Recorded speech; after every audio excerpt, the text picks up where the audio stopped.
what are some of the top mistakes? If you had to give me top 3 mistakes that you see large brands making on their websites, I wonder what those 3 things might be, 3 or 5, however many you want to give us. And how would AI contribute to resolving those issues or fixing those problems? And I think this may lead into a next question about what you're adding to the 7th version of your book. But I'll start out by saying, what are mistakes that are being made by websites that you see pretty commonly? And then how might AI have resolved those issues or fixed those issues? Yeah, it's easy to spot low-hanging fruit opportunities on web pages because marketers fall into these traps. A lot of us got into the business because we wanted to be creative. And we, like wordsmiths, love a clever turn of phrase. So I would say one of the top mistakes I see on web pages everywhere is that they're just too clever. The visitor doesn't care. I'm sorry, the visitor doesn't care about your tagline. Clear is better than clever 100% of the time. Nobody goes to a website to see how clever the writing is. Now, I'm saying that a bit strongly. I love clever copy too, but make the case for me that we should be clever but a bit ambiguous or even confusing. Clever is good, but not at the sacrifice of clarity. Just be clear. Yeah. Just remember why this person has information needs.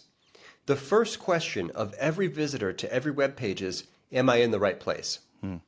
Is this the right page for me? And every page has a back button.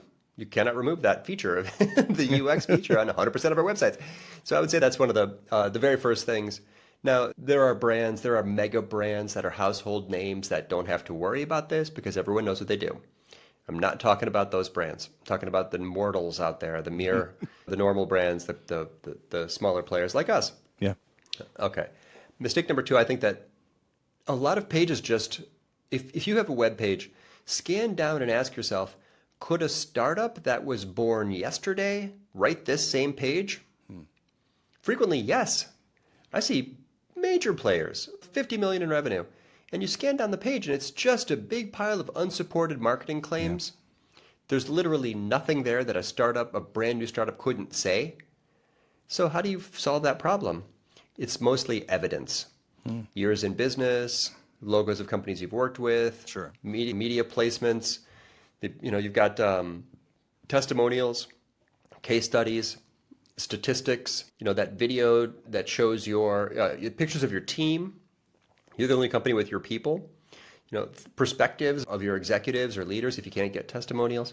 Just scan down really and ask yourself, how many things on this page are truly unique, completely specific to us? How many of these points of view are points of view that only we have? Do we have any counter-narrative opinions that we've expressed here? Or do we have any data points? I talk to people all the time. I talked to a company 2 weeks ago. They were doing, it's like air brakes for trucks. That's interesting. But this page looks like anybody could have made it. How many air brakes have you put on the roads? It was like, they have 90% market share. The answer was millions. The entire trucking industry runs on their product, but you couldn't tell. There was no indication of that at all. I could have started an air brake company and written the exact same page. So we'll make that number 2. The third mistake, common mistake, I'll just say this about content marketing, but people make that's just not nearly visual enough. Try to make sure in every article you write for the rest of your career that there's something of interest at every scroll depth. Any page, actually, any URL. You cannot overstate how visual the internet is and how important it is to keep people engaged. Video, diagram, just charts, anything that will keep that person on the scrolling, scanning through, looking for that nugget that's relevant to them. So yeah, a lot of content just isn't visual enough.